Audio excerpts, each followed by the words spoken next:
नमः पार्वती पते हर हर महादेव। सभी देशवासियों को हम आमंत्रित करते हैं इस पवन भूमि में आके संकल्प करे, कोई छुआछूत न रखे, इतना रखे माँ गंगा को गंदा न करे, पॉलीथीन डिस्पोजल ये सब फेंके बाहर सुनिश्चित करके ले जाए और डस्टबिन में डाले और गंगा मैया को संतों के भूमि में गंदगी न फैलाए और गंदगी न करे।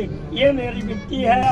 ये तपस्वी लोग हैं, ये महान भूमि से आते हैं, ये सब महात्मा, ये हमारे गुरु पीर यहाँ पर तट में बैठे हैं। अभी भी हमको प्रशासन अपनी जो जिलाधिकारियों ने हमको अभी सही ढंग से जगह भी नहीं दे रहे हैं, इसके लिए तड़प रहे हैं। हमारी महान सभापति देखिए रोड के किनारे में तब के बैठे हैं, हमारी इंतजार कर रहे हैं। हम बच्चों को रखें, फिर वो आराम करेंगे, रात का नींद नहीं